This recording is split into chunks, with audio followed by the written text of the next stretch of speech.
Assalamualaikum warahmatullahi wabarakatuh. Halo, selamat malam pemirsa.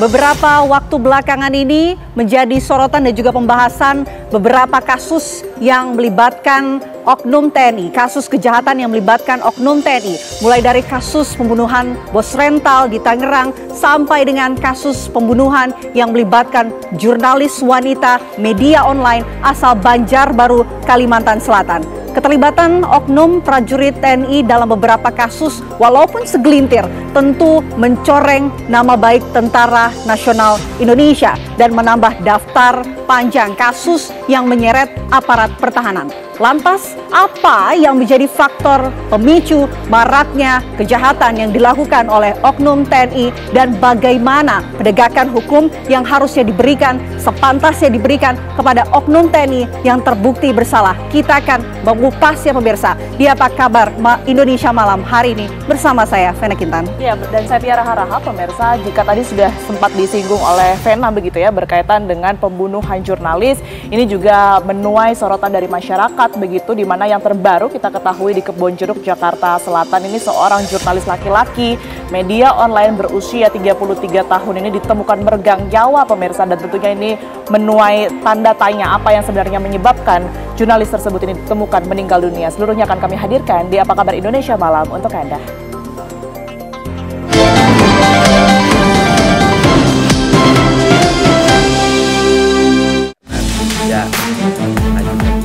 Gubernur Jawa Barat Deddy Mulyadi menegur Bupati Indramayu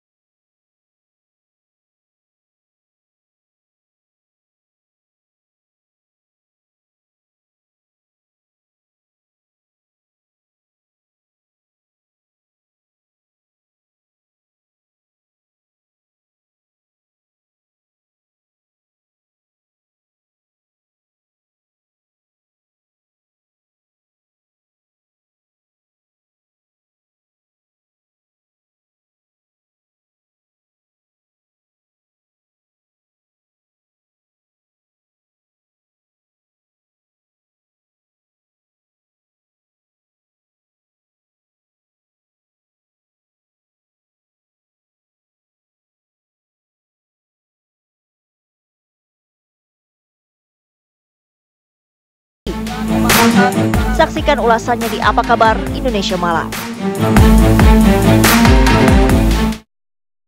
Ya, kita awali informasi pertama di Apa Kabar Indonesia Malam. Pemirsa, ada sebuah mobil minibus terbakar hebat di area SPBU Kabupaten Sidrap, Sulawesi Selatan.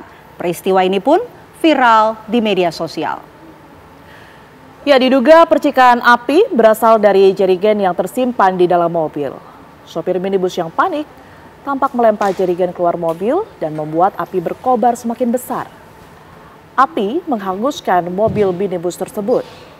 Belakangan diketahui pemirsa, mobil telah dimodifikasi untuk memuat BBM bersubsidi ilegal. Pemilik mobil mengalami luka bakar pada bagian tangan dan telah mendapat perawatan.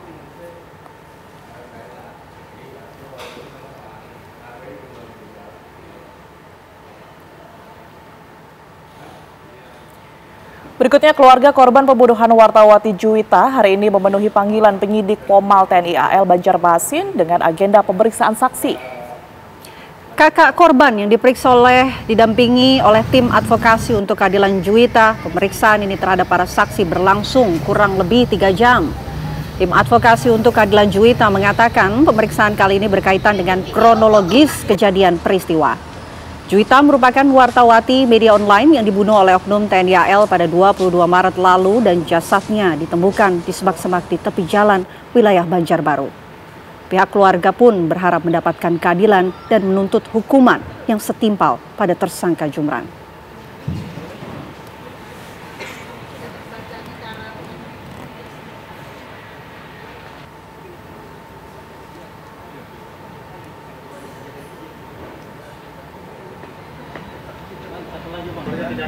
Tim gabungan kepolisian ini kembali melakukan pengecekan TKP di kamar hotel di Kebonjeruk, Jakarta Barat, tempat ditemukannya wartawan media online yang tewas dengan sejumlah lebam. Pria asal Palu berinisial SW ditemukan tewas di sebuah hotel di kawasan Kebonjeruk, Jakarta Barat pada Jumat pukul 21 waktu Indonesia Barat. Korban ditemukan tak bernyawa dalam kamarnya. Dari kondisi jenazah terlihat bekas luka mebar pada bagian wajah dan badan. Saat ini pemirsa, jenazah telah diotopsi di Rumah Sakit Polri Kramat Jati, Jakarta. Pihak kepolisian juga telah memeriksa 3 saksi dari pihak hotel untuk mengetahui penyebab kematian korban.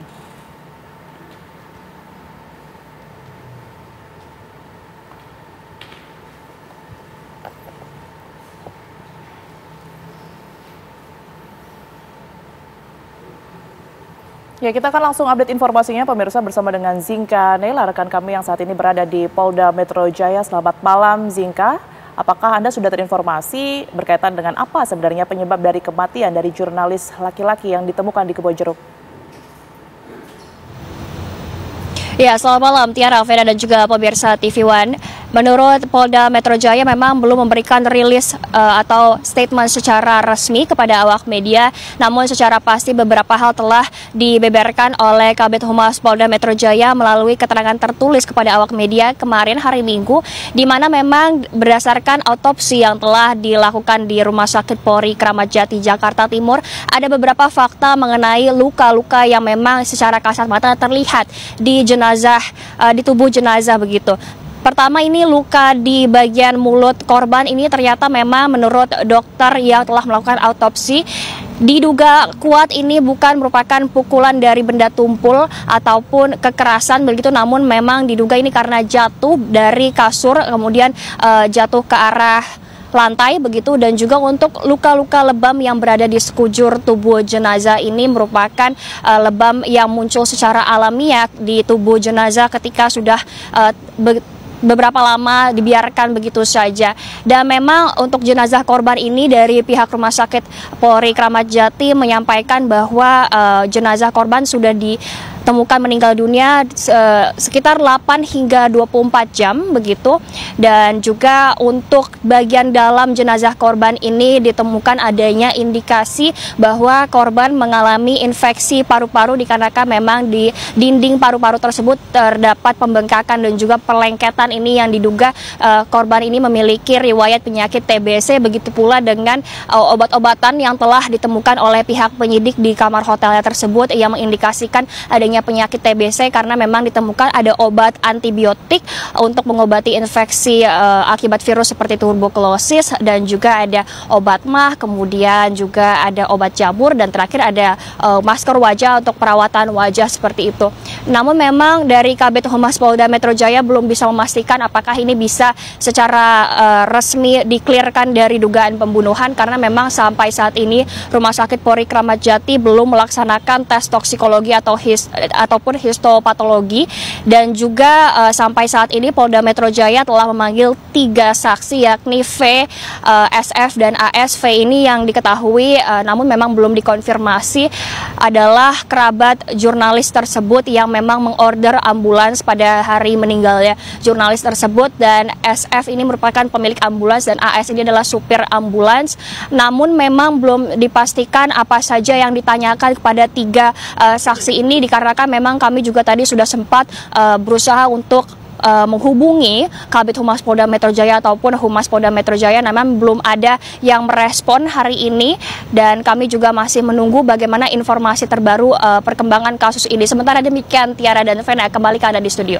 Baik, terima kasih Zinka Neila atas laporan Anda langsung dari Polda Metro Jaya. Ya pemirsa, warna-warni balon udara tradisional menghiasi lapangan Mataram, Kota Pekalongan pada acara Grand Final Festival Balon Udara Pekalongan 2025.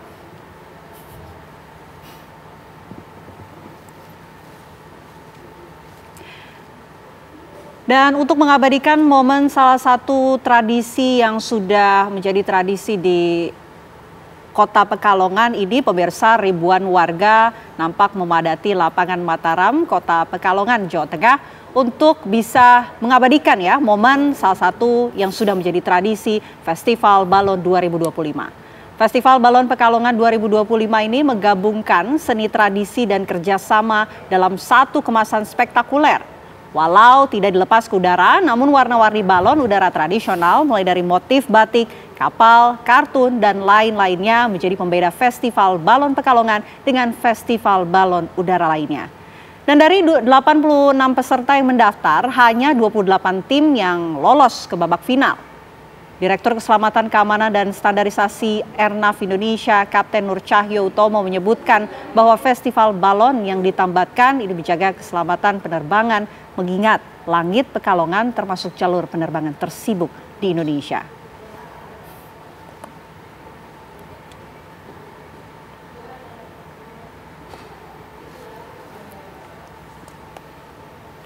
Sementara itu pemirsa, di Kabupaten Trenggalek, Jawa Timur, petugas gabungan TNI Polri dan juga PLN berhasil mengamankan 20 balon udara berbagai ukuran yang siap diterbangkan.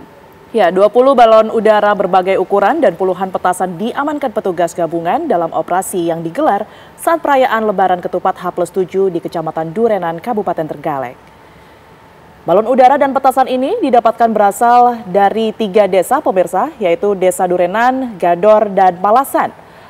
Para pemilik barang-barang tersebut berhasil melarikan diri. Saat ditemukan, puluhan petasan tersebut digantung bersama balon udara dan siap diterbangkan. Meskipun pemilik petasan dan balon udara belum tertangkap, pihak kepolisian memastikan proses penyelidikan masih tetap dilanjutkan hingga pelaku tertangkap.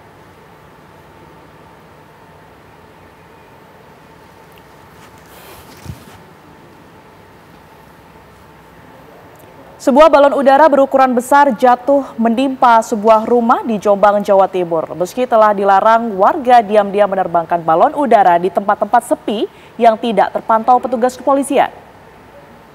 Sebuah balon udara berukuran besar dengan obor yang masih menyala ini jatuh menimpa sebuah rumah di Kemambang, Kecamatan Diwek, Jombang, Jawa Timur pada Senin pagi. Dan dengan berbagai cara, warga berupaya menarik balon udara tersebut yang menutupi atap rumah.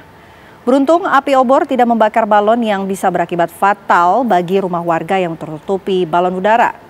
Razia terhadap balon udara terus dilakukan oleh pihak kepolisian sektor Jogoroto hingga ke sejumlah titik dan hasilnya sebanyak 6 buah balon udara yang siap diterbangkan berhasil diamankan.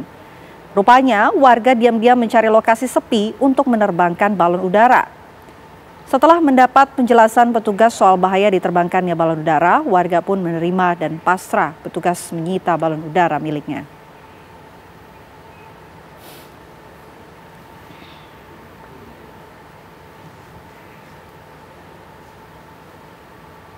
Kami hadirkan informasi lainnya untuk Anda, pemirsa. Gubernur Jawa Barat Deddy Mulyadi menyindir Bupati Indramayu Luki Hakim yang tak izin saat liburan ke Jepang.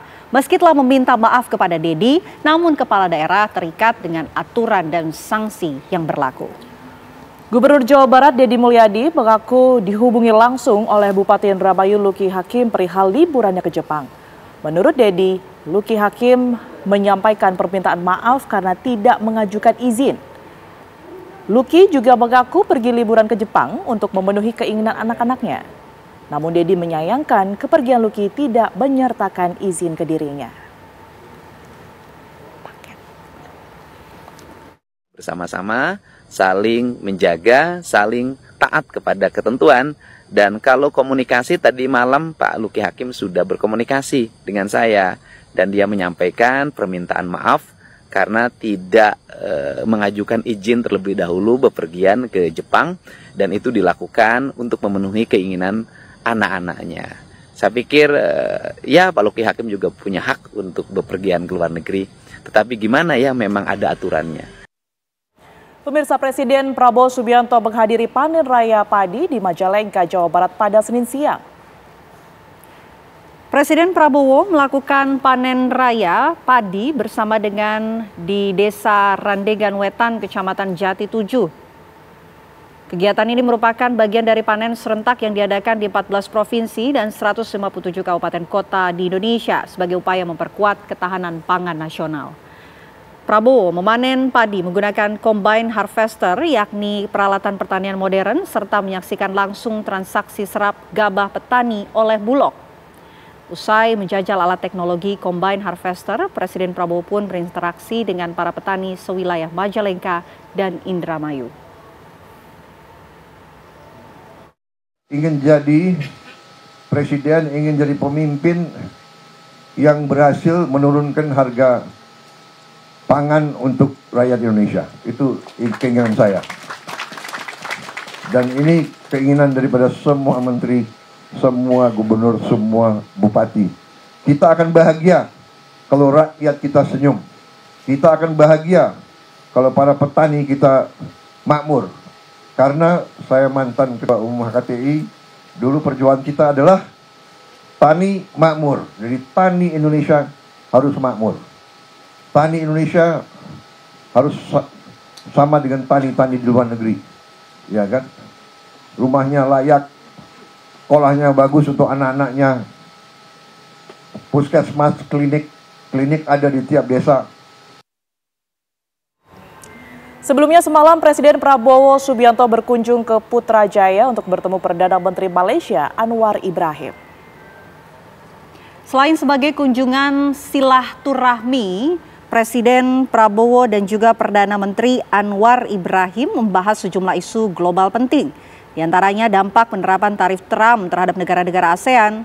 Pertemuan ini juga membahas upaya dan tindakan bersama untuk bantuan kemanusiaan kepada rakyat Myanmar yang terdampak bencana gempa bumi.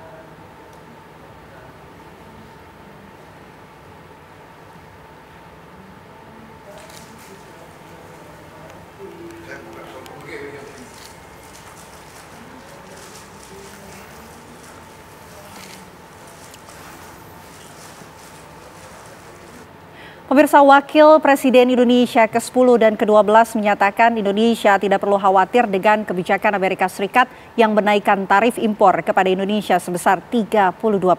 Pasalnya kebijakan tersebut justru akan merugikan Amerika Serikat. Ya, tidak hanya Yusuf Kala juga menegaskan dengan kebijakan Trump tersebut justru bisa menguatkan daya saing Indonesia. Jadi ini semua pressure karena ini yang paling banyak kan hanya justru Amerika sendiri yang bayar Amerika. Kok ini yang bayar? Biar masuk itu yang bayar, bukan kita yang bayar. Kita efeknya saja, yaitu bahwa daya beli Amerika diperkirakan menurun karena harga naik. Itu aja sebenarnya kita. Yang kena efek bayarnya itu orang Amerika. Jangan lupa, yang bayar Amerika yang bayar. Efeknya kita memang ada kemungkinan barang-barang Cina, Vietnam, karena kita ada perjanjian perdagangan bebas, tetap jalan, masuk ke Indonesia lebih banyak. Tetapi barang-barang Indonesia juga bisa ke sana Amerika lebih baik daripada beli Vietnam sekarang. Daya saing kita akibat ini dibanding Vietnam kan paling banyak ekspor ini ke Amerika. Daya saing kita lebih baik dibanding Vietnam. Pemirsa, sesaat lagi pantauan arus balik di sejumlah titik akan kami hadirkan untuk Anda. Tetaplah bersama kami di Apa Kabar Indonesia Malam.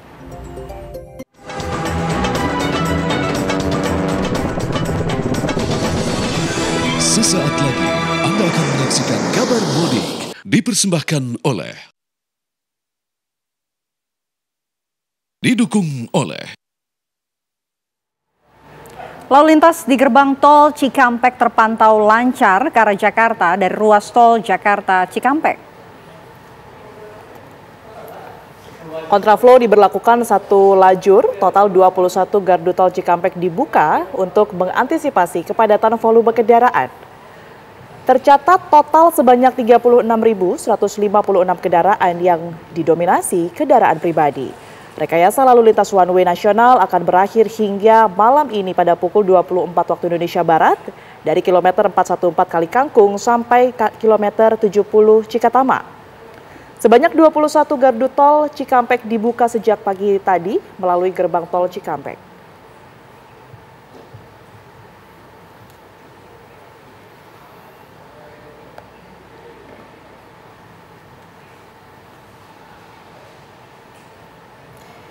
Ya, lalu bagaimana pantauan arus balik Lebaran di gerbang tol Cikatama dan pelabuhan Bakauheni Lampung? Pemirsa, ada rekan kami Agung Prasetyo di Cikatama, kemudian juga Ninda Febiola. Kita ke Cikatama terlebih dahulu. Selamat malam, Agung. Seperti apa pantauan di sana? Apakah sudah ada kepadatan? Iya, selamat malam Pena, Tiara juga pemirsa. Di hari terakhir masa libur panjang Lebaran dan arus balik pada malam hari ini di ruas tol Jakarta Cikampek atau tepatnya di gerbang Tol Cikampek Utama terlihat mulai adanya peningkatan volume kendaraan yang menuju ke arah Jakarta, di mana di tempat kami mengabarkan saat ini di gerbang tol Cikampek Utama terlihat mulai dipadati ribuan kendaraan dari arah timur Pulau Jawa yang akan melakukan transaksi di gerbang tol Cikampek Utama yang akan masuk ke ruas tol Jakarta Cikampek. Di setiap gardu transaksi yang dibuka menuju ke arah Jakarta dipadati ribuan kendaraan yang didominasi oleh kendaraan pribadi, dan antrian ini mengular cukup panjang sekitar 1 km lebih ke belakang. Adapun untuk mengurai kepadatan ataupun antrian di gerbang tol Cikampek Utama pada malam hari ini disiapkan ataupun difungsikan ada 26 gardu transaksi yang dibuka, 14 gardu utama dan sisanya merupakan gardu satelit. Dan selain itu juga dapat kami informasikan kepada pemirsa pena untuk kendaraan yang telah masuk ke ruas tol Jakarta Cikampek melalui gerbang tol Cikampek Utama hingga saat ini tercatat ada sekitar 52.201 kendaraan. Selepas gardu ataupun gerbang tol Cikampek Utama lalu lintas lancar dan dapat dipacu dengan kecepatan rata-rata 50 sampai 80 km per jam.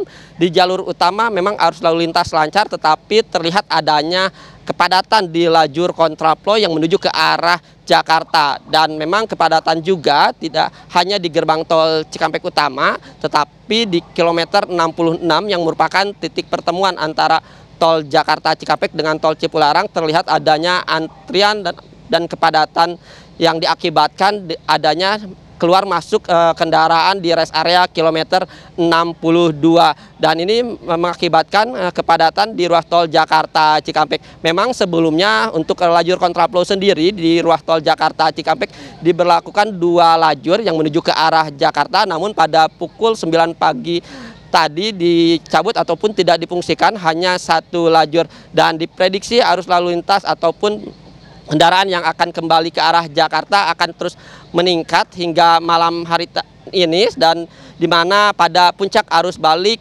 pada tanggal 5 dan 6 April kemarin tercatat kendaraan yang sudah masuk ke ruas tol Jakarta Cikampek dari arah timur tercatat ada sekitar 243.223 kendaraan. Dan dapat kami informasikan juga kepada pemirsa untuk rekayasa lalu lintas one way hingga saat ini masih diberlakukan di ruas tol Trans Jawa. Sementara itu yang dapat kami kabarkan di gerbang tol Cikampek Utama, kembalikan ke Anda di studio.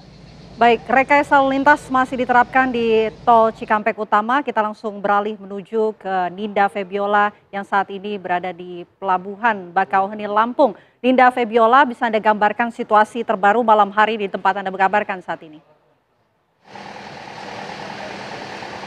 Selamat malam Vena dan juga pemirsa. Setelah kemarin Pelabuhan Penyeberangan Bakauheni Lampung melewati 2 hari masa hari puncak arus balik, yang mana untuk pada hari ini sejak pagi hingga saya melaporkan saat ini nampak kendaraan yang memasuki area pelabuhan maupun penumpang yang hendak menyeberang dari Pulau Sumatera ke Pulau Jawa ini masih cukup ramai lancar, tetapi volume kendaraannya signifikan menurunnya secara signifikan pemirsa, dan memang dari pihak ASDP juga mengkonfirmasi bahwa berdasarkan data penjualan tiket ada sejumlah penumpang yang belum menyeberang ini hanya sekitar 75.000 saja, dan diprediksi nantinya para penumpang tersebut akan habis menyeberang hari ini hingga mungkin esok hari begitu. Dan untuk pantauan arus balik di Pelabuhan Penyeberangan Bakau ini dikonfirmasi juga oleh pihak SDP bahwa hari ini merupakan hari terakhir dipantaunya arus balik, mengingat memang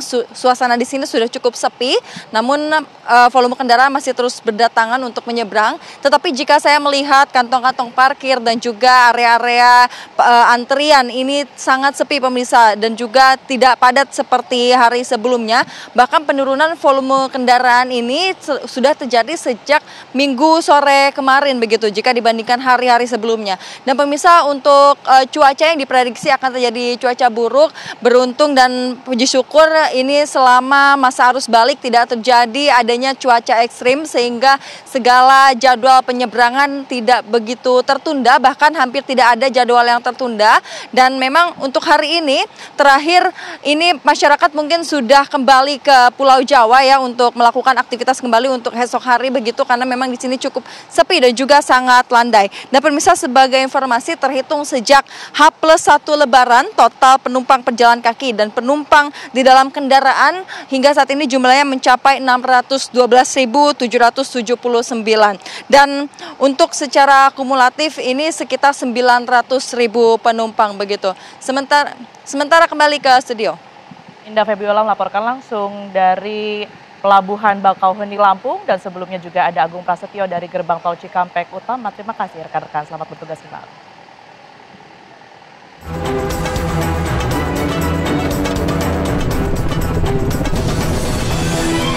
Anda baru saja menyaksikan kabar mudik dipersembahkan oleh didukung oleh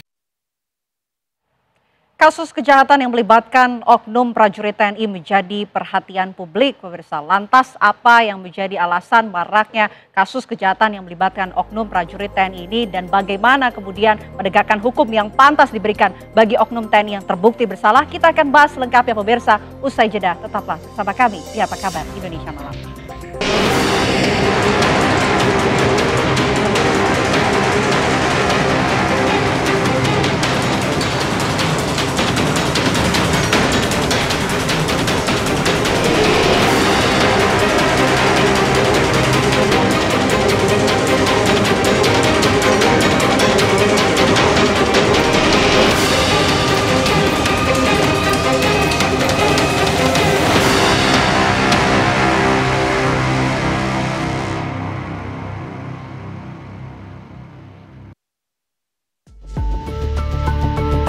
Kasus kejahatan yang belakangan melibatkan oknum prajurit TNI menjadi perhatian publik.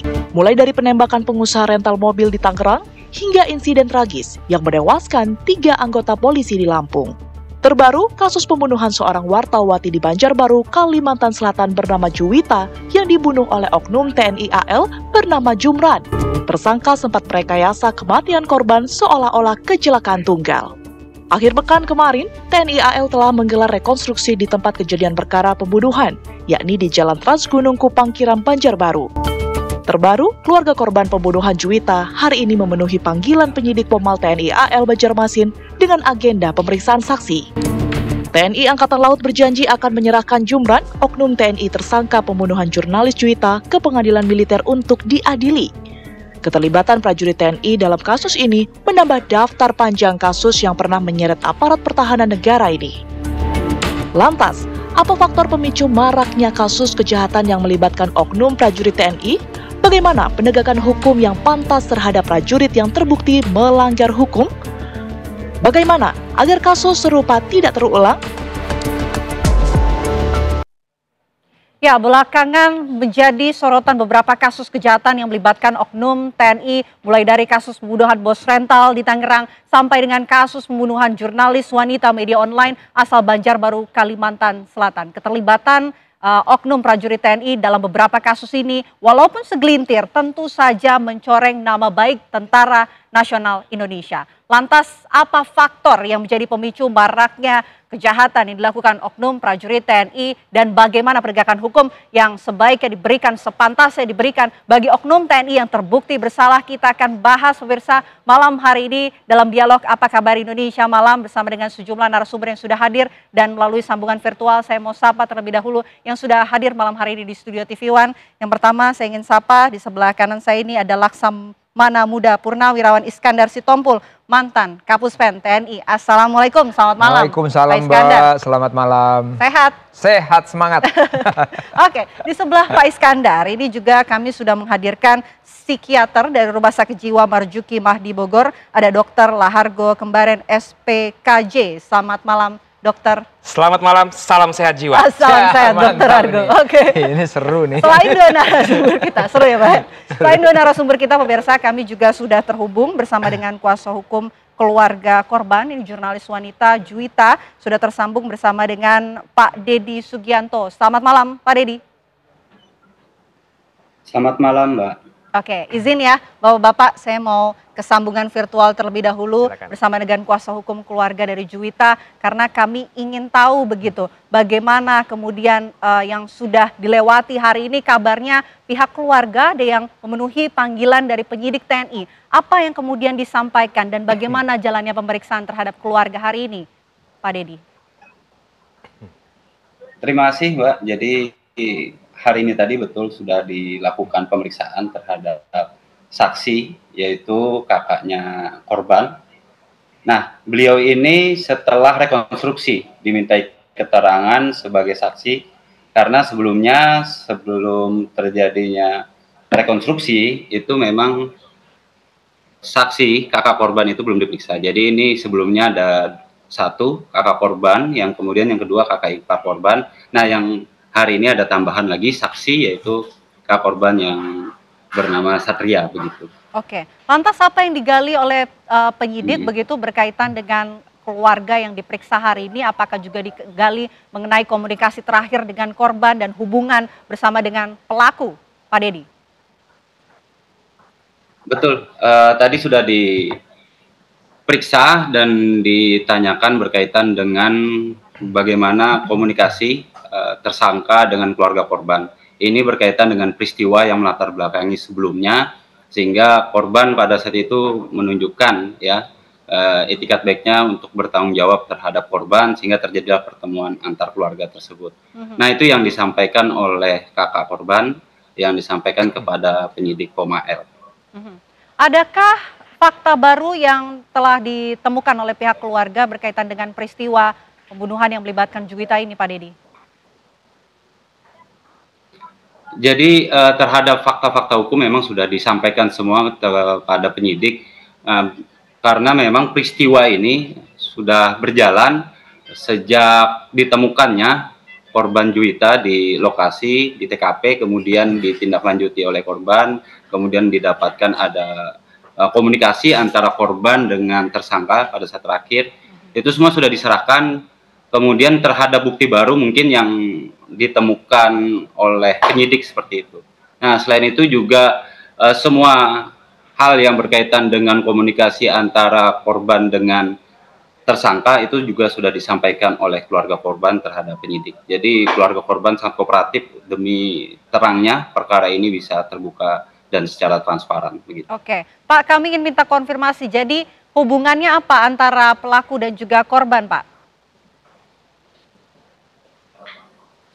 Jadi memang pada saat awal itu ada perkenalan ya, kemudian memang ada terjadi peristiwa di mana korban mendapatkan pemaksaan seperti itu untuk berhubungan seksual. Nah, setelah itu korban tentu meminta bagaimana tanggung jawab korban terhadap peristiwa tersebut. Nah, kemudian tersangka itu menanggapi pada saat itu dengan positif tentu, yaitu bertanggung jawab untuk menikahi korban. Nah, rencananya pada bulan depan, bulan Mei, itu akan dilaksanakan pernikahan antara korban dengan tersangka. Namun terhalang dengan terjadinya insiden seperti ini, justru malah si korban akhirnya kehilangan nyawanya. Oke, termasuk juga dengan jalannya rekonstruksi yang kemarin sudah digelar begitu Pak. Apa yang kemudian ingin disoroti oleh tim kuasa hukum keluarga dari proses rekonstruksi kemarin, Pak? Jadi terhadap rekonstruksi kemarin itu memang fokusnya adalah kepada modus operandi dilakukannya peristiwa pembunuhan. Bagaimana pembunuhan itu dilakukan secara terencana dan matang, karena jeda waktu itu cukup panjang. Ya, jadi tidak seketika dilakukan oleh korban untuk menghilangkan nyawa korban. Nah, proses itu panjang dari mulai tersangka menyewa mobil, kemudian menjemput korban, sampai dilakukanlah tindakan kekerasan seksual, sampai kemudian dihilangkan nyawanya korban, dan kemudian korban diletakkan di daerah Gunung Kupang. Jadi sekaligus juga sepeda motor korban itu juga dibuang di samping jenazah untuk mengelabui bahwa itu terjadinya laka lantas.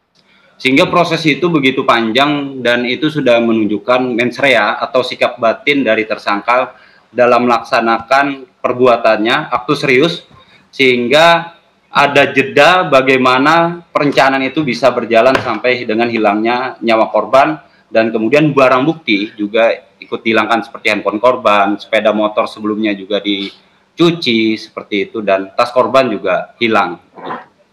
Oke, baik. Menarik kalau kita tangkap beberapa poin disampaikan oleh kuasa hukum keluarga bahwa pembunuhan ini setelah proses rekonstruksi bagi tim kuasa hukum ini terencana begitu dan ada hubungan antara pelaku dan juga korban di mana keduanya ini sepakat akan menuju ke jenjang yang lebih serius tapi peristiwa ini terjadi. Saya mau minta respon dari Pak Iskandar, Pak, melihat kasus ini apa yang Anda soroti? Jadi pertama ya, saya purnawirawan TNI ya, sangat ya sedih lah ya kejadian ini. Jadi ya kepada keluarga almarhum Juwita ya kita turut berduka cita yang dalam kepada keluarga besar.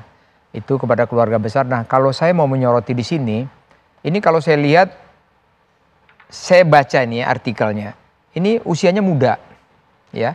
Kalau saya tidak salah 30 tahun ya. Tentunya di sini kita TNI pada saat menerima menerima calon prajurit itu tentunya dalam seleksi, khususnya psikonya nanti itu harus diperketat lagi. Ini dari saya. Kenapa saya katakan begitu? Zaman saya, waduh, psiko itu ampun deh, ya, tidak main-main. Mulai dari A sampai Z ditanya, mulai dari keluarga, saudara terdekat, sehingga apakah ada keturunan-keturunan yang modelnya nggak bisa dikendalikan dan lain sebagainya. Begitu ada catatan satu, nggak bakalan lulus. Dulu zaman saya itu nggak bakalan lulus, padahal orangnya hebat. Psikologi tes maksudnya? Psikologi tes, mungkin nanti bisa tanya sama di sebelah saya nih yang lebih jago lagi nanti. Itulah di zaman saya, itu yang pertama saya mau nyorotin ini. Terus kedua, saya lihat mungkin pengawasan. Kalau di zaman saya dulu itu, kita itu di situ TNI itu selalu ditekankan itu Sumpah Prajurit, Sabta Marga, Pancasila itu kita selalu mengucapkan setiap malam. Ya, zaman kita di pendidikan. Demikian juga pada saat setelah kita tamat, itu ada jam-jam komandan, jam-jam kepala untuk mengingatkan. Ya, apa itu gunanya? Memitigasi anak-anak prajurit-prajurit kita ini kan, mereka umur muda kan, temperamen tinggi, ya kan, bisa aja meledak-ledak. Namun itu semuanya difilterin dengan itu. Seminggu sekali jam komandan, seminggu sekali jam kepala bagian. Itu apa? Mengevaluasi. Ini zaman saya pernah jadi komandan, jadi kepala semuanya. Saya cari itu. Kasus-kasus yang rame, misalnya ada ya rental mobil lah katakan bilang dulu dan lain sebagainya yang di Aceh di mana-mana. Itu kita jadikan satu topik, lu mau kemana sih nih tentara, kenapa kita jadi begini nih? Jangan memalukan dong, ayo kita diskusi, kita terbuka semuanya. Semuanya jadi pembelajaran, bersama-sama. Itu semua satuan begitu. Saya yakin TNI sekarang masih begitu. Saya yakin masih begitu. Nah, namun ini perlu ditambah lagi lah volumenya. Kenapa saya bilang ditambah volumenya? Sekarang hidup ini kita jet-jet itu di mana-mana ada loh. Media, semua itu udah nggak ada lagi, nggak ada batasan lagi. Nah, itu mungkin yang bisa melihat bagaimana prajurit-prajurit ini jadi kadang-kadang lupa ya. Contoh misalnya lupa apa? Lihat gaya hidup sekarang semua orang. Wah, dia begitu, wah dia begini. Nah, ini perlu difilterin.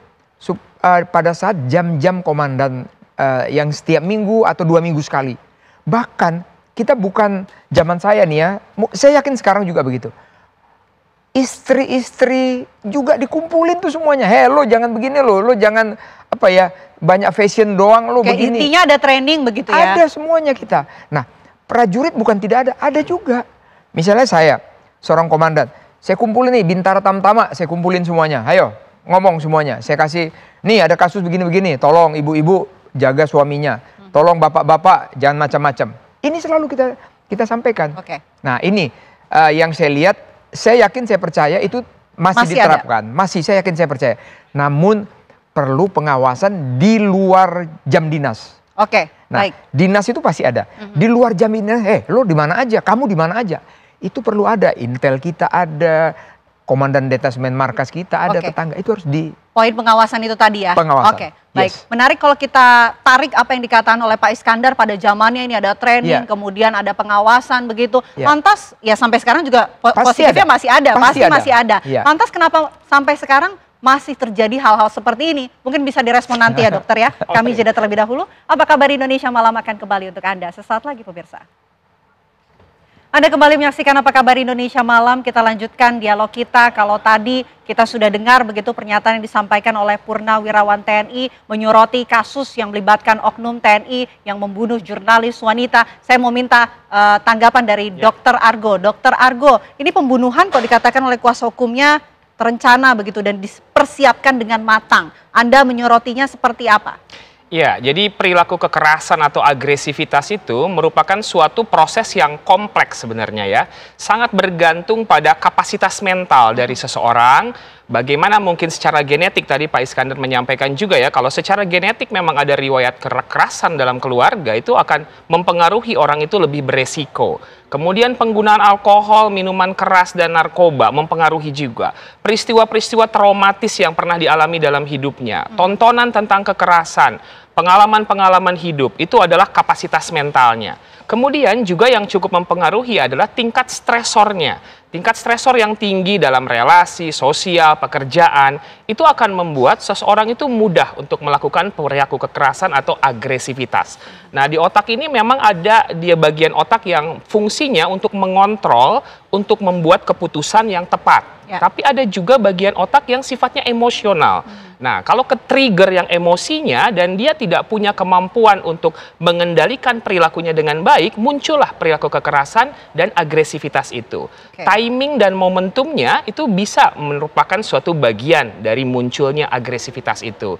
Jadi tentunya perlu ada pemeriksaan lebih menyeluruh ya terhadap kondisi psikologis, kesehatan mental, sehingga kita bisa melihat bagaimana munculnya perilaku kekerasan ini, apa alasannya, apa tujuannya, sehingga akan lebih lengkap dia pemeriksaan tersebut. Oke, kalau kita lihat pelaku ini ketika proses rekonstruksi begitu tenang dan tidak terlihat begitu gugup. Anda melihat dari sisi psikologis pelaku ini seperti apa? Setiap orang yang berhadapan dengan situasi yang tidak dia harapkan ataupun sedang dalam keadaan stres atau tertekan, pasti akan ada respon psikologis. Bisa dia fight gitu ya, bisa dia flight, bisa freeze seperti itu dia ya, kayak numbing, bengong, atau isolasi afek, dan lain sebagainya. Jadi kita nggak bisa melihat hanya dari ekspresi saja, tapi nantinya perlu ada suatu wawancara, interview yang terstruktur untuk memastikan apa yang sedang dia rasakan, bagaimana keadaan emosional dan mentalnya. Gitu. Apalagi ketika apa yang disampaikan oleh Pak Iskandar nih di zamannya dan mungkin sampai sekarang pun masih ada pengawasan dan juga psikologis tes kesehatan yang terus secara terus-menerus dilakukan. Tapi kenapa masih bisa terjadi begitu dokter? Ya, jadi kalau kita lihat ya, kalau di misalnya di masyarakat umum saja gitu, tingkat stresor itu sangat banyak di zaman sekarang ini. Bukan hanya stresor dari kehidupan, tapi di dunia digitalisasi sekarang ini, penggunaan gadget misalnya, kita itu informasinya sangat overload sekali. Dan itu menyebabkan kelelahan, baik fisik dan juga mental. Dan tentunya Pak Iskandar mungkin sangat paham gitu ya, bagaimana stresor yang ada di dunia tentara misalnya. Jadi cukup banyak juga stresor-stresor yang dialami itu. Dan juga kita lihat dan dengar tadi dari pengacaranya sendiri, ada juga tuh ya permasalahan yang mungkin harus dia selesaikan. Nah, dalam satu waktu, tingkat stresor yang tinggi disertai dengan kapasitas mental dan kepribadian yang mungkin belum matur, itu yang akan memunculkan tindakan-tindakan agresivitas tentunya. Nah, ini yang perlu kita evaluasi lebih lanjut nantinya. Bukannya TNI ini terlatih untuk terbiasa begitu dalam situasi tekanan yang tinggi, tapi kenapa?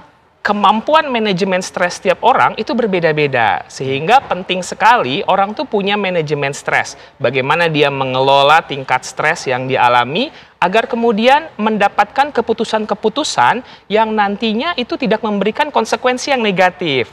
Nah, kalau sekarang ini kan konsekuensinya sangat negatif ya, karena pengambilan keputusan yang dilakukan oleh yang bersangkutan itu ternyata memberikan efek seperti itu.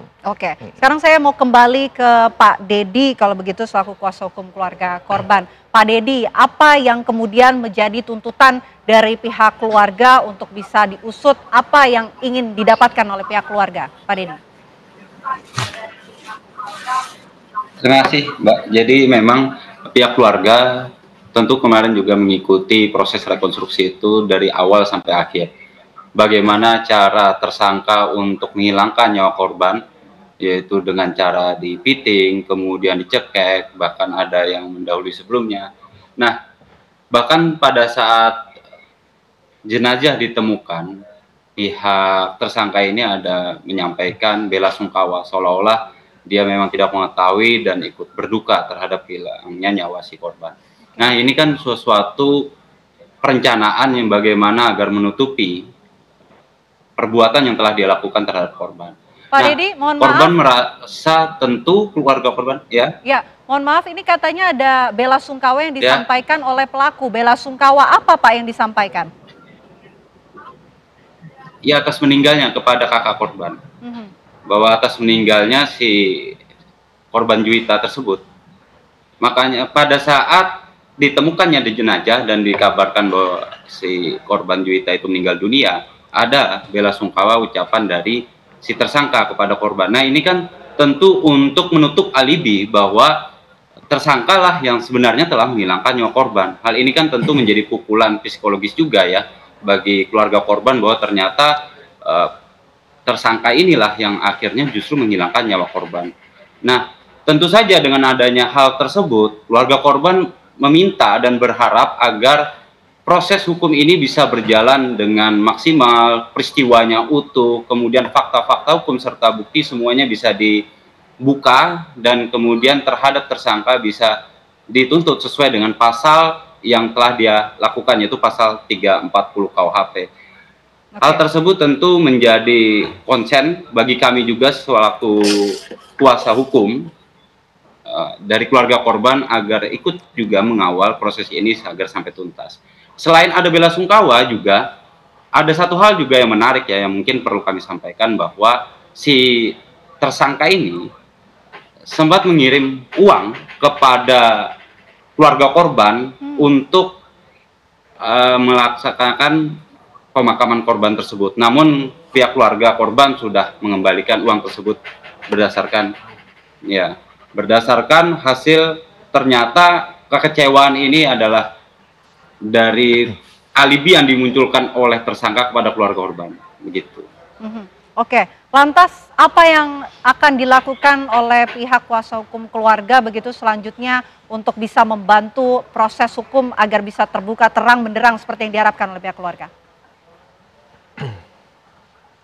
Jadi kemarin kami sudah berdiskusi banyak hasil melihat dari rekonstruksi, dan kami sudah mengirimkan surat kepada pihak penyidik ya, agar dikedepankanlah scientific criminal investigation guna mengungkap tabir ini secara utuh, yaitu ada beberapa hal yang kami minta dilakukan uji forensik.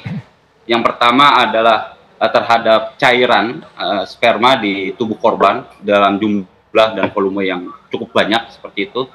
Apakah ini memang sperma ini hanya ada DNA pelaku atau ada pihak lain ya.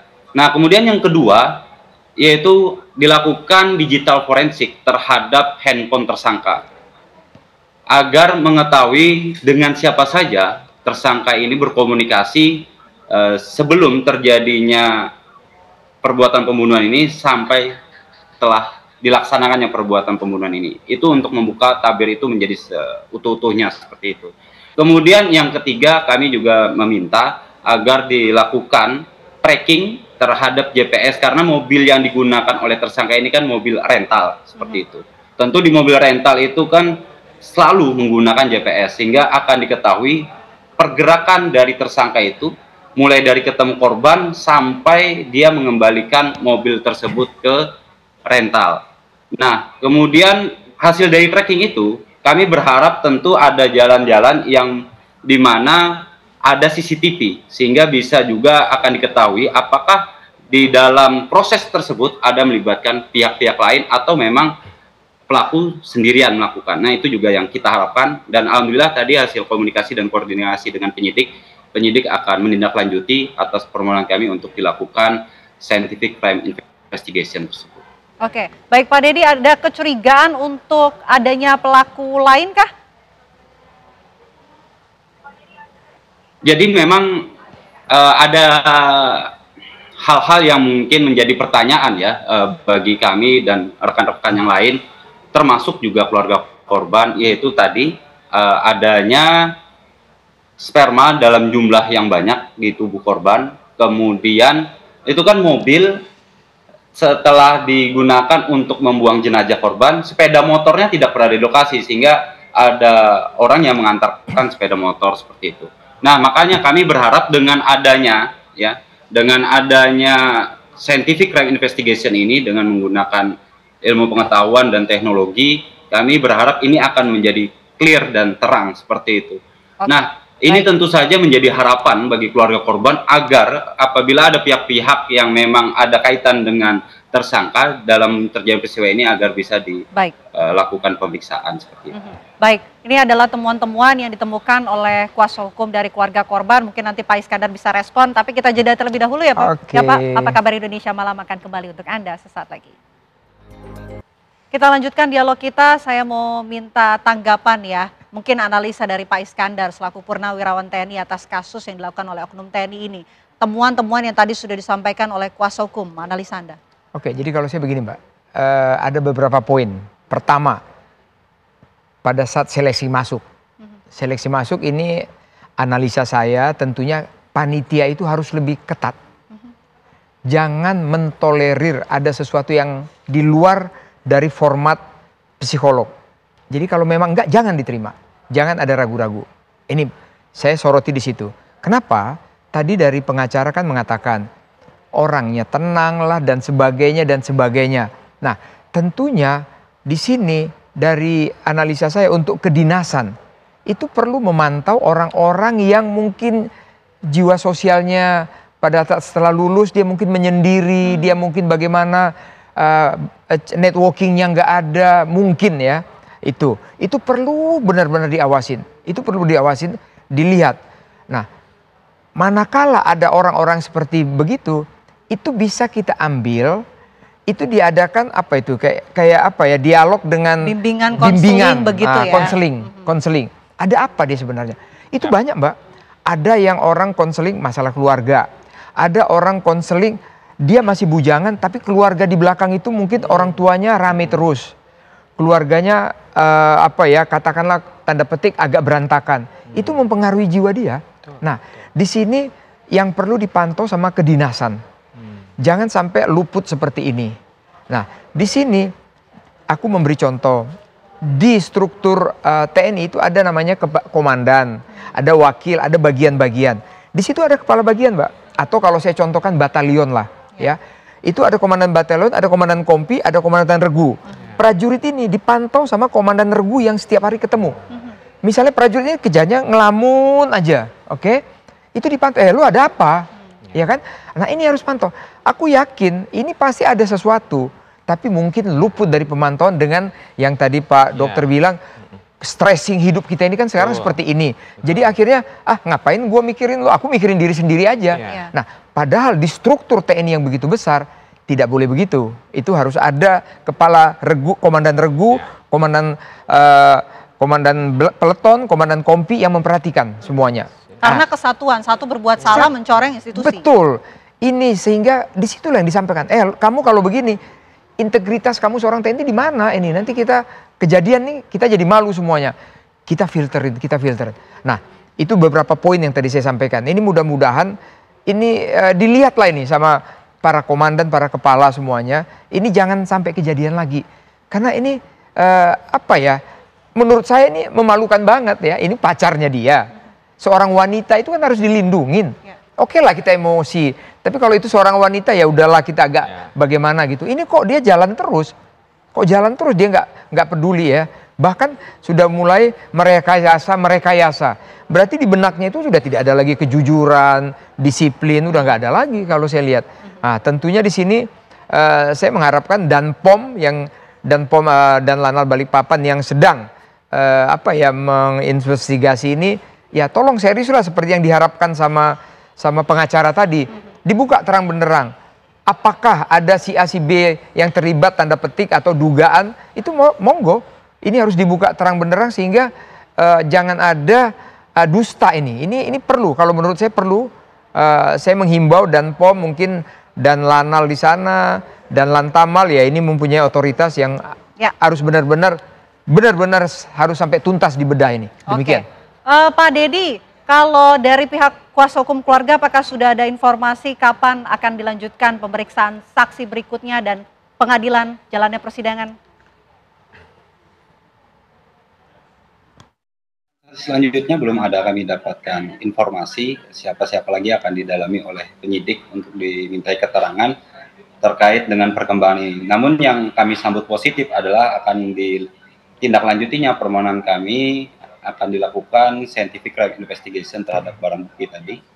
Nah itulah yang menjadi konsen kami agar diketahui DNA siapa saja yang ada di dalam sperma di rahim korban, karena di dalam rahim korban itu ditemukan hasil otopsinya ada memar dan bengkak seperti itu. Baik. Nah, dengan adanya memar dan bengkak itu berarti dilakukanlah upaya paksa pada saat menyetubuhi korban seperti itu. Nah, itu yang menjadi konsen kami agar tabir terhadap satu fakta hukum itu bisa terbuka, dan kami juga mengapresiasi terhadap Bapak Laksamana tadi agar ini bisa dibuka secara terang benderang. Kami berterima kasih, mudah-mudahan ini bisa semuanya terbuka melalui scientific crime investigation tersebut. Oke, baik, itu yang diharapkan oleh keluarga. Dr. Argo, ya. Apa yang kemudian diharapkan agar peristiwa ini tidak terjadi lagi? Ini kemudian mengingatkan kita bagaimana pentingnya kesehatan jiwa ya, kesehatan mental bagi setiap profesi. Dalam hari ini mungkin kasus yang kita hadapi tentang TNI gitu ya. Jadi yang namanya kesehatan jiwa itu bagian integral dalam kehidupan kita. Tidak ada kesehatan tanpa kesehatan jiwa. Penting sekali kita untuk melihat bagaimana mungkin kawan kita, teman kita, bawahan kita ada perubahan apa, sikap, perilaku, emosinya gitu ya. Dan kita mencoba untuk berempati, memberikan perhatian terhadap perubahan-perubahan itu. Karena perubahan kondisi kesehatan mental seseorang itu akan berlangsung terus-menerus.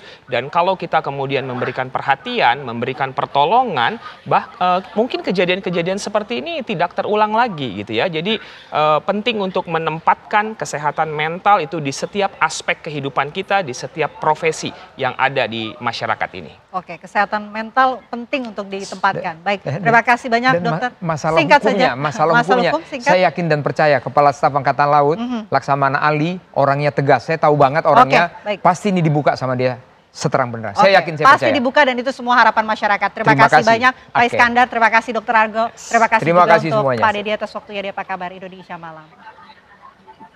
Ya pemirsa, mantan Gubernur Jawa Barat Ridwan Kamil menyatakan siap menjalani tes DNA buntut terseretnya kabar dari seorang wanita yang mengaku menjadi selingkuhannya hingga memiliki anak. Kami akan hadirkan untuk Anda sesaat lagi. Kembali di Apa Kabar Indonesia Malam pemirsa, mantan Gubernur Jawa Barat Ridwan Kamil disebut menyatakan siap menjalani tes DNA buntut terseretnya kabar dari seorang wanita yang mengaku menjadi selingkuhannya hingga memiliki anak. Kuasa hukum Ridwan Kamil turut mempersilahkan pihak yang bersangkutan menyampaikan data hukum untuk membuktikan kebenaran fakta.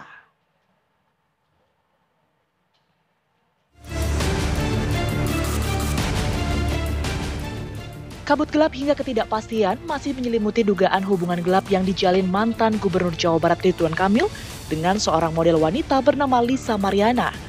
Mengingat Lisa Mariana selama ini hanya menyuarakan lewat unggahannya di media sosial pribadinya. Dalam unggahannya di media sosial, Lisa Mariana mengklaim memiliki anak perempuan dari RK. Sontak saja, publik pun dibuat heboh dan bertanya-tanya.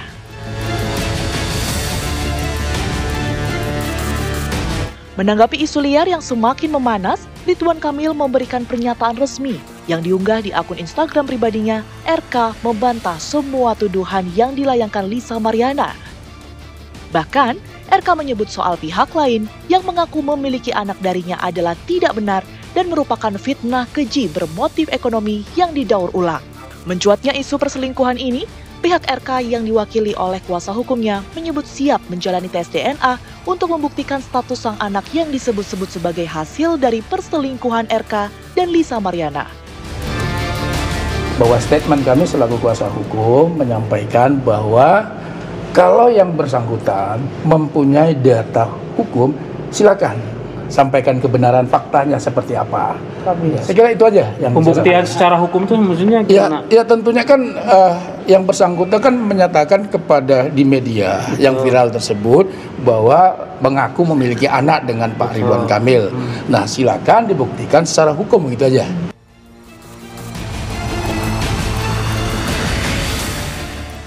Diterpa isu tak sedap beberapa waktu terakhir ini, kehadiran Kang Emil seolah tenggelam di telan bumi dan jarang muncul di hadapan publik. Terakhir kali ia tampak muncul saat melaksanakan sholat Idul Fitri. Ia pun datang tidak bersama Atalia Praratya, istrinya yang kerap ia sebut cinta, pada Senin pekan lalu di sekitar kediamannya di Gunung Kencana Cilumbelit, Kota Bandung, Jawa Barat. Saat ditemui awak media setelah melaksanakan sholat Id pun, Kang Emil irit berbicara terkait isu yang menerpanya. Dari Bandung, Jawa Barat, Cepi Kurnia, TV One mengabarkan.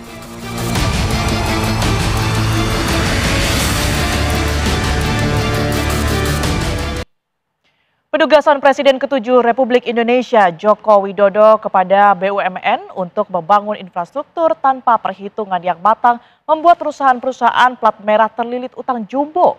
Menurut perhitungan DPR, utang yang dimiliki BUMN Karya meroket hingga 180 triliun rupiah dalam kurun waktu 10 tahun terakhir.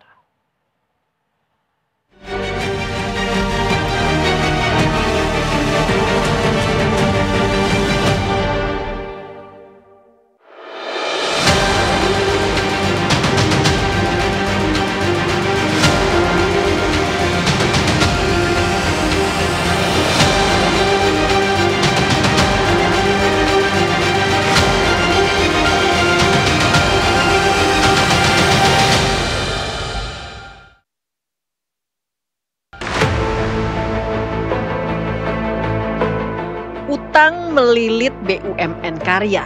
Sejumlah perusahaan pelat merah di sektor infrastruktur itu disebut-sebut tengah kembang kempis, hidup segan, mati tak mau. Hal ini diungkap kalangan legislatif yang prihatin melihat utang menggunung BUMN Karya setelah era bulan madu di sektor infrastruktur berakhir.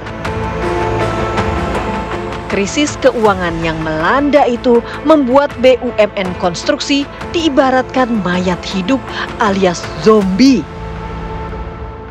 BUMN Karya ini dari hasil analisis data-data memang kita mendapatkan bahwa selama 10 tahun terakhir ya utangnya memang bertambah sangat banyak ya. Hampir 180 triliun. Kita melihat bahwa ini harus ada perhatian serius dari BUMN Karya ini agar bisa diberesin ini ya permasalahan keuangan mereka yang ambruk, amburadul dan hancur begitu. Dalam hitungan anggota dewan, utang BUMN Karya kini tembus ratusan triliun rupiah dalam 10 tahun terakhir.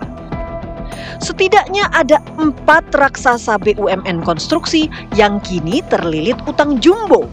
Sebut saja PT Waskita Karya. Per 2024 lalu, nilai utangnya mencapai 45,8 triliun rupiah. Lalu PT Wijaya Karya, utangnya 56,24 triliun rupiah pada triwulan pertama 2024.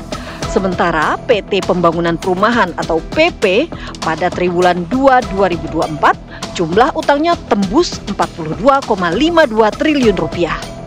Ada lagi PT Adikarya yang memiliki utang 26,94 triliun rupiah pada semester pertama 2024. Selain raksasa konstruksi plat merah ini, masih ada BUMN Karya lain yang nasibnya terkubur. Misalnya PT Istaka Karya. Pemerintah disebut telah sepakat menghapus seluruh utang Istaka Karya yang ada di perusahaan BUMN. Istaka Karya itu udah dipilotkan ya. Kemudian seolah-olah negara kan karena udah pilot lepas tangan. Karena setelah dipilotkan ternyata aset yang tertinggal oleh regulator itu tinggal 120 miliar. Ya. Kalau dijual nggak ada tuh harga segitu. Padahal utangnya 800 miliar. Nah, siapa yang nanggung itu? Banyak subkontraktor yang pelaku usaha menengah kecil itu semuanya banyak yang bangkrut begitu. Ya, ke depan tentu saja nggak boleh lagi sembarang BUMN karya menerima penugasan-penugasan yang kemudian menjadi tanggung jawab BUMN karyanya. Karena apa? BUMN itu akan rusak. Ke depan tentu penugasan ini harus ada spesial alokasi. Ya, karena yang membangkrutkan BUMN karya ini penugasan-penugasan sekarang ini. Karena 10 tahun mereka mendapat penugasan banyak. Dulu 10 tahun yang lalu mereka sehat, sekarang mereka bangkrut. Kenapa? Karena banyak penugasan dari proyek-proyek yang tidak visible secara ekonomi. Namun, tak semua BUMN karya dinilai bernasib nahas. Masih ada perusahaan yang berkinerja positif. Artinya, di tengah lilitan utang, perseroan masih mampu membayar cicilan. Perusahaan-perusahaan itu sesak napas, iya bisa saja gitu ya, tapi ya terlalu berlebihan kalau kita bilang bahwa BUMN karya kita pukul rata itu berpotensi bangkrut gitu. Nah, menurut saya itu tuh berlebihan gitu, kan karena kasusnya nggak sama gitu. Itu jadi persoalan itu, bahwa kasus yang paling berat memang Waskita Karya, iya kita akui bahwa memang mereka punya beban keuangan itu sangat besar dan memang melambung itu ketika mereka rame-rame itu diminta oleh pemerintah untuk menggarap proyek-proyek infrastruktur. Di era pemerintahan Joko Widodo, BUMN karya memang mendapatkan penugasan berat. Jokowi fokus membangun infrastruktur, mulai dari jalan tol, bandar udara, kereta api, sirkuit, bendungan, ibu kota negara, hingga proyek strategis nasional lainnya. Penugasan ini pun dinilai menjadi sumber tekanan dan berakibat menumpuknya utang yang ditanggung perseroan. Buah dari ugal-ugalan pembangunan itu pun kini disebut-sebut menjadi beban pemerintahan Prabowo Subianto. Yang namanya pengelolaan dalam sebuah perusahaan, mestinya kan dihitung. Proyeknya semakin banyak, mestinya juga semakin untungnya banyak. Logikanya kan itu. Kalau logikanya itu enggak masuk, berarti ada mismanagement. Mungkin infrastruktur itu kan proyek jangka panjang, ya kan? Memakai pinjaman jangka pendek, misalnya seperti itu, bisa terjadi. Atau peminjaman itu tidak dipakai untuk pengerjaan proyek yang ada, bisa dipakai untuk yang lain. Misalnya berspekulasi dalam properti, banyak hal saya kira. Gini, infrastruktur yang ada itu yang harus dievaluasi dulu oleh Pak Prabowo. Misalnya gini, bukan bangun infrastruktur itu baik untuk jangka panjang, tapi kalau tidak kalau tidak sesuai atau tidak tidak tepat, itu akan jadi bencana. Ekor kita itu terlalu tinggi, artinya investasi yang dibutuhkan untuk mendorong perekonomian itu terlalu besar. Nah, ini karena infrastruktur yang kita bangun kebanyakan itu belum sampai masuk kepada faktor produksi. Jadi kan infrastruktur itu kan bukan hanya jalan raya, tapi juga faktor produksi kayak pabrik, kemudian akses jalan ke pabrik, kemudian infrastruktur transportasi. Nah, ini kan yang kelihatannya belum dilakukan dengan baik oleh pemerintah.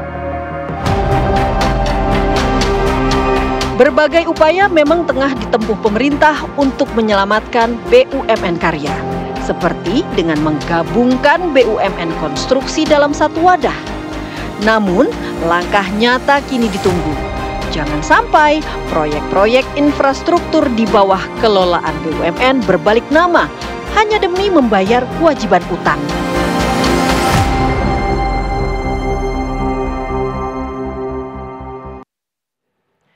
Pemirsa, menghindari tabrakan, seorang pemudik sepeda motor terjatuh ke jurang sedalam 10 meter di kawasan Cadas, Pangeran, Kabupaten Sumedang, Jawa Barat. Informasinya akan kami hadirkan usai jeda.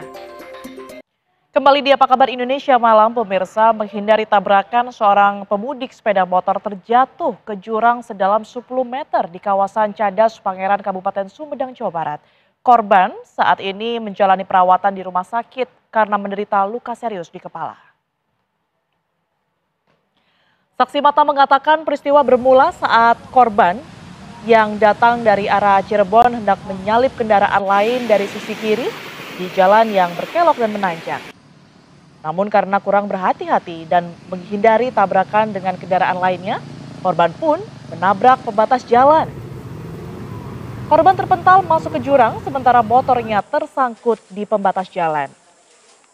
Usai dievakuasi dari dalam jurang, korban yang bernama Zainal Mutakin berusia 43 tahun, warga Kota Bandung ini langsung dibawa ke Rumah Sakit Umum Daerah Umar Wirahadikusuma Sumedang untuk mendapat penanganan medis.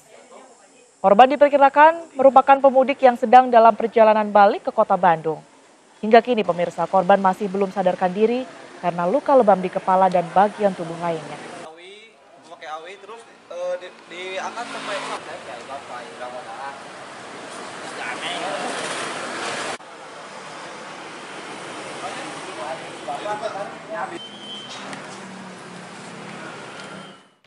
Kita beralih ke informasi lainnya pemirsa. Pentas budaya tari kecak yang disajikan objek wisata The Bloom Garden di Tabanan, Bali menjadi pusat perhatian ribuan wisatawan yang berkunjung selama libur lebaran.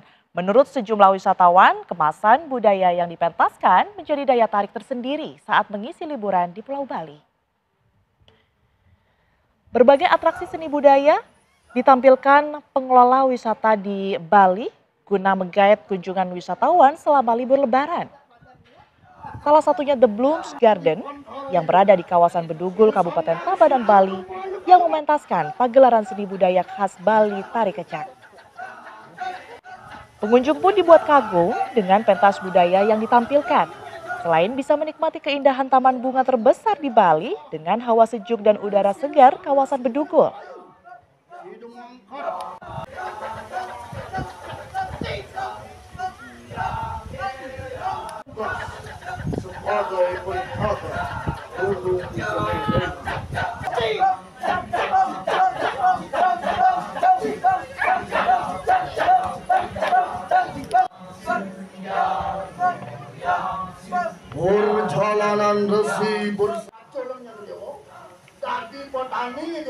Pentas budaya yang disajikan pun berhasil meningkatkan jumlah pengunjung 2 kali lipat di libur lebaran dengan rata-rata 1.000 pengunjung per hari. Selain sebagai strategi meningkatkan kunjungan wisatawan di libur lebaran, pertunjukan tari kecak ini juga sekaligus untuk menjaga agar seni dan budaya Bali tetap lestari.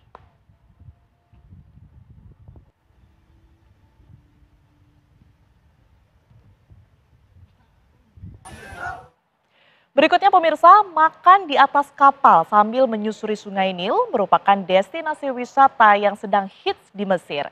Selain suguhan aneka menu makanan yang lezat, para penumpang juga disuguhi hiburan di atas kapal. Seperti apa keseruan pelayaran makan malam di atas kapal? Berikut liputan jurnalis TV One Dewi Cipani dan Widya Sonata.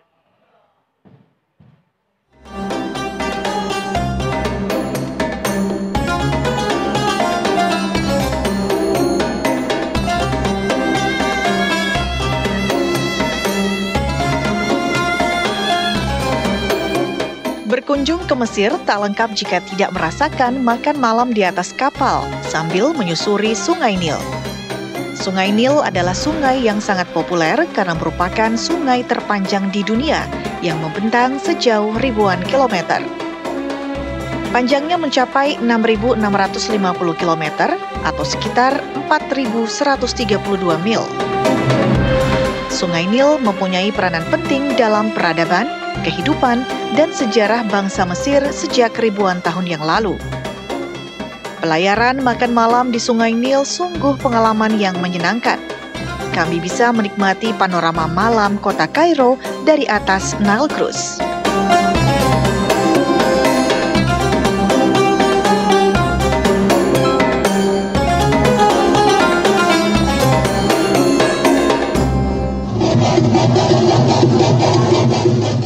Usai makan malam, pengunjung kapal disuguhkan pertunjukan Whirling Dervish, yaitu tarian berputar sufi.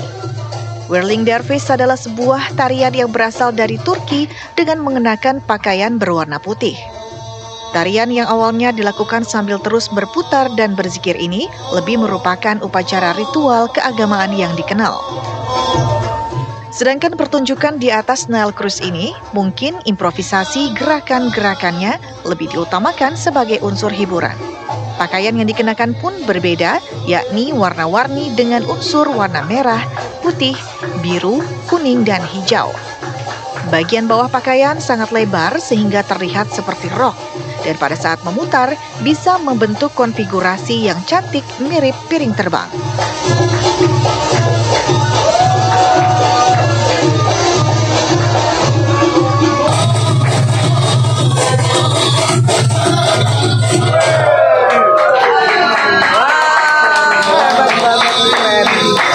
Baru sufi ya, muter-muter ini.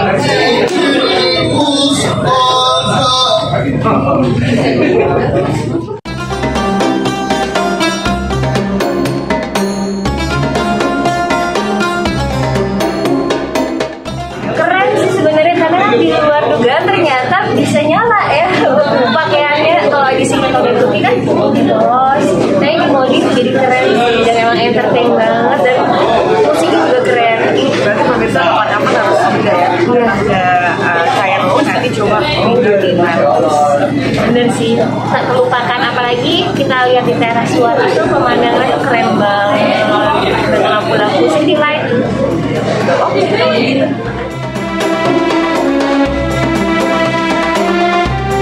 Mengarungi keindahan Sungai Nil menjadi kenangan tak terlupakan bagi kami pada malam hari itu. Bagi Anda yang hendak berlibur ke Mesir, jangan lupa untuk merasakan perjalanan naik kapal yang menawarkan pemandangan indah kota Kairo. Kita ke informasi lainnya, pemirsa, sebuah mobil minibus terbakar hebat di area SPBU Kabupaten Sidrap, Sulawesi Selatan. Peristiwa ini viral di media sosial. Diduga percikan api berasal dari jerigen yang tersimpan di dalam mobil. Sopir minibus yang panik tampak melempar jerigen keluar mobil dan membuat api berkobar semakin besar. Api menghanguskan mobil minibus tersebut. Belakangan diketahui mobil telah dimodifikasi untuk memuat BBM bersubsidi ilegal. Pemilik mobil mengalami luka bakar pada bagian tangan dan telah mendapat perawatan.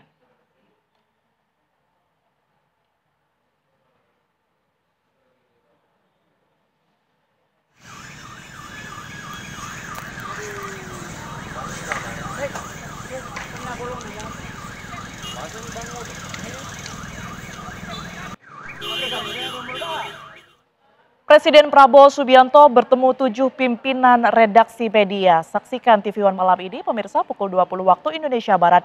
Dialog dalam tajuk Presiden bertemu media tanpa sensor, Prabowo bicara kinerja. Demo adalah biasa. Dalam negara sebesar kita, kan kita sudah sepakat berdemokrasi. Orang berdemo itu dijamin oleh Undang-Undang Dasar. Hak berkumpul, hak berserikat, dan sebagainya. Jadi, itu menurut saya biasa. Kalau ada abusive, ya kita harus investigasi dan kita harus proses secara hukum kalau abusive. Tapi Mbak Uni harus tahu. Coba perhatikan secara objektif ya, dan jujur ya. Apakah demo-demo itu murni atau ada yang bayar? Harus objektif dong. Iya kan? Pertama, ada demo melawan efisiensi. Demo katanya dana pendidikan akan dikurangi. Demo, jadi harus objektif. Kita bukan anak kecil, Mbak Uni, ya kan? Kita hormati hak untuk berdemo, asal demonya damai, tidak mau menyulut kerusuhan. Nah, kalau bakar-bakar ban itu bukan damai. Dan kenapa abusif? Kita punya pengalaman. Saya mantan petugas keamanan juga. Kadang-kadang petugas dilempar plastik kencing. Kadang-kadang petugas dilempar plastik isinya kotoran manusia. Ya. Jadi selalu dalam pengelolaan suatu negara kita waspada. Apakah ada kelompok-kelompok atau kekuatan-kekuatan asing yang ingin adu domba? Berikutnya pemirsa, tebing setinggi 50 meter di Ciamis, Jawa Barat longsor menimpa rumah dan kandang ternak. Inilah tebing setinggi 50 meter yang longsor di Desa Sadapangan, Kecamatan Padawangan, Ciamis, Jawa Barat. Tampak material tanah menimpa rumah dan kandang ternak milik warga dan merusak ratusan meter lahan perkebunan. 6 ekor ternak kambing dan sapi mati tertimbun tanah material longsor. Beruntung seluruh penghuni rumah sudah menyelamatkan diri sebelum longsor terjadi. Longsor juga terjadi di Desa Mekar Buana, Kecamatan Padawangan, dan kini sebanyak 210 jiwa dari 2 desa tersebut terpaksa mengungsi ke masjid setempat.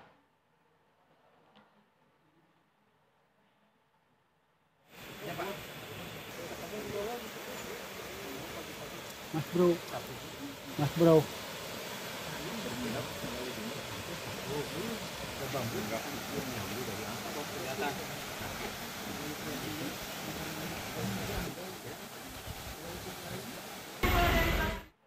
Ya, dan informasi tadi sekaligus menutup Apa Kabar Indonesia malam hari ini, pemirsa. Saya Tiara Harahap. Dan saya Vena Kintan, pemirsa. Dan sesaat lagi Anda dapat menyaksikan program Prabowo. Presiden Prabowo Subianto akan bertemu dengan sejumlah pemimpin redaksi media. Kami pamit undur diri. Terima kasih atas kebersamaan Anda, pemirsa. Sampai jumpa.